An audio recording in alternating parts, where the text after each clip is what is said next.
హెచ్చరిక, దైవజనుని హెచ్చరిక. ఎప్పుడు నుండి వెలుక్కి చీకటికి పడదో, దేవుని బిడ్డలకు సాతాను బిడ్డలకు పడదో. నీతో ఒకరికి భేదం వస్తుందంటే మీ ఇద్దరిలో ఒకరు దేవుని పక్షంలో, మరొకరు సాతాను పక్షంలో ఉన్నారు. అర్థమైందండి? భార్యాభర్తలు ఇద్దరికి ఎప్పుడు భేదాభిప్రాయాలు వస్తున్నాయంటే కారణం ఏంటంటే ఇద్దరు ఒక స్టేటస్లో లేరు, ఒక లైన్లో లేరు, ఒక స్పిరిచువల్ లెవెల్లో లేరు. నువ్వు ఒకలా ఆలోచిస్తున్నావు, తను ఒకలా ఆలోచిస్తుంది. ఒకరు దేవుడి పక్షంలో, ఒకరు సైతాను పక్షంలో ఉన్నారు. కానీ విచిత్రం ఏంటంటే సాతాను పక్షంలో ఉన్న వాళ్ళు ఎప్పుడు ఏమనుకుంటారు తెలుసా? I'm right, you are wrong. దేవుని పక్షంలో ఉన్న కనీసం నేను ఏమైనా తప్పు చేశానేమో అని ఆలోచించే మనసు ఉంటుంది. సాతాను మనసుడికి అసలు తప్పు చేశానేమో అనే మనసు రాదు. ఎందుకంటే వాడు మారు మనసు. పాపం ఎవరో ప్రార్థన చేస్తారు, ప్రభావ సాతానుకు మారు మనసు దయచేయి నాయన, సాతానుకు మారు మనసు దయచేయి అయ్యా, దానికి పోగొట్టుకుని ఇచ్చి మళ్ళీ పరలోకంలో దూతల పాటలు పడేటట్టు చేయను ఆయన. నువ్వు కాదు, లోకంలో ఉన్న అందరూ చేసినా కూడా వాడు మాత్రం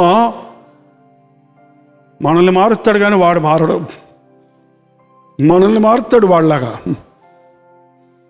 వాడిని దేవుడే విడిచిపెట్టేశాడండి. దేవుడు విడిచిపెట్టేసిన వాళ్ళు మారరు. ఇంకా దేవుని కృప తీసేస్తే ఇక మార్పు లేదు. దేవుడు తన ఆత్మను తీసేస్తే ఇక వాడు భ్రష్టుడే. యాసావు భ్రష్టుడైపోయాడు. యాసావు వంటి భ్రష్టుడు మీలో ఉండకుండా చూసుకోండి. చెదైన వేరు మీలో రాకుండా చూసుకోండి అని వాక్యం చెప్తాను.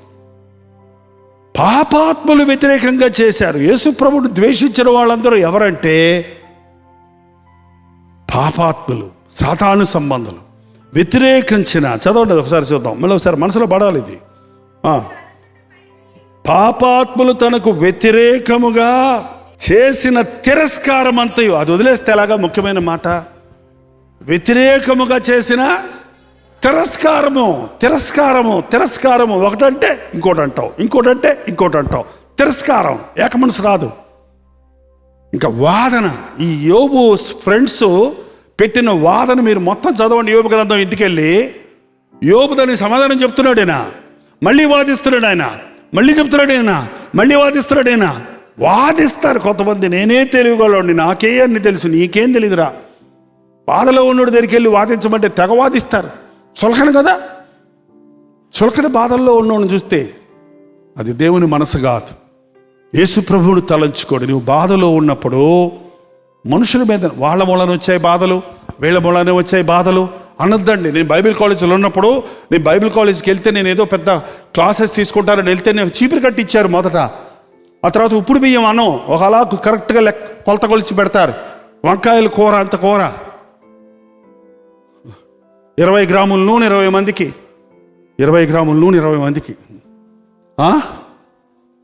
మళ్ళీ లేచిన కాడి నుంచి 6:30కి ప్రేయర్ ముగించి, 8ంటికి ప్రేయర్ ముగించి మళ్ళీ మందిరం తొడవాలి, మళ్ళీ టాయిలెట్లు కడగాలి, మందిరి కాంపౌండ్ వాళ్ళంతా తొడవాలి, డస్ట్బిన్లను తీసుకెళ్ళాలి, కొంచెం నడునొప్పుతో కొంచెం చేతులతో నీళ్లు తోడాలి. చేతులన్నీ పుళ్ళైపోయి నాకు చాంతాడుతో బిందెలేస్తూ నీళ్ళు తోడితే కొంచెం కూర్చుంటే సోంబేరి కూర్చుంటే లే, అరే తిండి పెట్టావు, బాగలేదంటే ఉన్నావు, అరే బాగలేదండి నాకంటే, ఏం బాగలేదా నీకు అంటే బాగలేదండి వాళ్ళు డబ్బులు పడిపోయాను. ఒకసారి ఎంత బాగలేదో మీరు అర్థం చేసుకోండి. ఇంటర్ టైప్ అని ఉండేది, మెటల్ కరుగుతూ ఉంటుంది, దాంట్లో నుంచి ఇక్కడ టైప్ చేస్తే ఒక స్లగ్ లాగా వస్తుంది. ఆ రోజుల్లో ప్రింటింగ్ DPT లేదు, ఆ స్లగ్ ఇలా వస్తాయి. అవన్నీ కలిపి మ్యాగజైన్ ప్రింట్ చేసేవాళ్ళం. ఆ ప్రెస్లో అన్ని పనులు చేయాలి. ప్రెస్లో పని చేసినప్పుడు అది చిన్న చిన్న రవ్వ ఒకరోజు ఇలా ఎగిరి నా కంట్లో పడింది. కంట్లో పడి కన్నంత ఎర్రగైపోయింది. కన్నంత ఎర్రగైపోయి గరగర పట్టుంటే అయ్యగారు ప్రార్థన చేయమంటే, ఏం చూపులు చూసావు నువ్వు, మోహపు చూపులు చూసావా? ఏసయ్యా నాకు తెలియకుండా ఎవరు చూశారేమో నాయన, ఎవరినే చూడలేదు కదా ఆయన. ఏడుతుంటే కన్ను తక్కనే ఇంకా ఎర్రగైపోతుంది. ఓ బ్రదర్ అన్నాడు, ఎందుకు బ్రదర్ నువ్వు అట్టా అంటావు, ఒకసారి హాస్పిటల్కి వెళ్ళమంటే, ఆ కంటి హాస్పిటల్ ఎగ్మోర్ హాస్పిటల్ ఉండేది చెన్నైలో, గవర్నమెంట్ హాస్పిటల్. అక్కడికి వెళ్తే డాక్టర్ కళ్ళు చూసి, పిచ్చోడవా నువ్వు, ఇంత మొక్క లోపటదే కన్నే పోయి ఉండేది నీకు అని చెప్పి అది ఏదో పెట్టి తీస్తే 2వ రోజు కన్ను బాగైపోయింది. ఏంటండి, ఎందుకు జ్వరం వచ్చినా పాపం చేసినందుకే, ఏ దెబ్బ తగిలినా పాపం చేశాడే, ఏ యాక్సిడెంట్ అయినా పాపం చేసావే అంటే నిజమే అని పశ్చాత్తాపడ్డాను. అందుకని ఎప్పటి నుంచి ఇప్పుడు దాకా పనికి వస్తున్నాయి ఇవన్నీ నాకు. ఇంకో రోజు మా నాన్నకు ఉత్తరం రాశాను, నాన్న ఇక్కడ ఈ సేవకులు పెట్టే బాధలు నేను పడలేకపోతున్నాను, నేను ఇంటికి వచ్చేస్తున్నాను అంటే మా నాన్న ఒక ఉత్తరం రాశాడు. వచ్చేనాయనా వచ్చే బాబు అని ఉంటే నా బతికెట్టుండేది కాదు. ఎట్టుండేదో మరి. తప్పు నాయన, అట్లా అనకూడదు.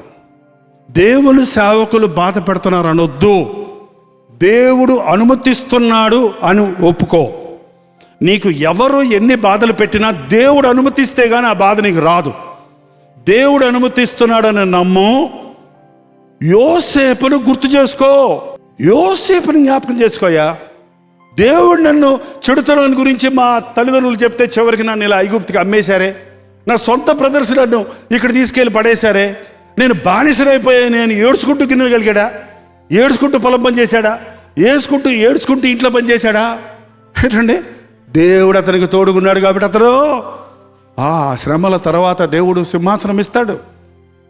యోసేపు జ్ఞాపకం చేసుకో. శ్రమలలో నుంచి దేవుడు నీ కోసం పాఠాలు నేర్పిస్తున్నాడని చెప్పాడు. అదే నిజంగా నాకు ఈరోజు వరకు శ్రమలు అంటే సంతోషం. అంటే ఆ శ్రమలు వచ్చినప్పుడు ప్రభా ఏ పాఠం నేర్పిస్తున్నావు, ఏం నేర్చుకోవాలి నేను అని ప్రార్థిస్తుంటాను. ఆయన నామ మహిమార్థమై దేవుడు మనకి శ్రమలు మనకి అంగీకరిస్తాడు. కష్టాలు, నిందలు, అవమానాలు మనకి చుట్టుకుంటున్నప్పుడు అవన్నీ మనల్ని క్రీస్తు సారూప్యంలోనికి తీసుకురావడానికే దేవుడు ఆయన చేతులతో మనల్ని మలుస్తున్నాడు. ఆయన దృష్టి మన మీద ఉంచున్నాడు. ప్రార్థన. పరిశుద్ధుడా, ప్రేమగల తండ్రి, ఈ రాత్రి మాకు ఏ శోధన వచ్చినా నా యేసయ్య నాకు తోడున్నాడని, నా దేవుడు నన్ను నలుపుట, నా దేవుడు నన్ను శ్రమ పెట్టుట, నా దేవుడు నన్ను నలగగొట్టుట నాకు మేలన్న భక్తుల వలె మమ్మల్ని చేయను. ఆయన శోధనలో కృంగిపోక, శోధనలో పాపానికి లొంగిపోక, శోధన జయించువాడు ధన్యుడన్న మాట మా ఒక్కొక్కరి పట్ల నెరవేరడానికి సహాయం ఇచ్చాయి. యేసు క్రీస్తు నామములో అడుగుచున్నాము తండ్రి. మన తండ్రి అయిన దేవుని యొక్క ప్రేమయు, కుమారుడైన క్రీస్తు యొక్క కృపయు, ఆదరణకర్త అయిన పరిశుద్ధాత్మ యొక్క సహవాసమును కూడి వచ్చిన మనందరికీ ఇప్పుడును సదాకాలమును తోడైయుండునుగాక.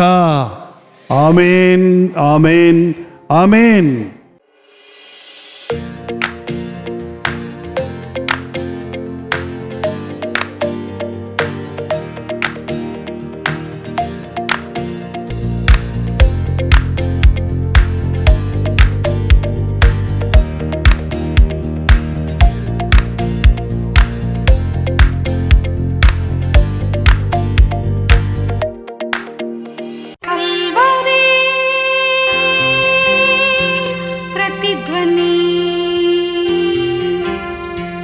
కల్వరి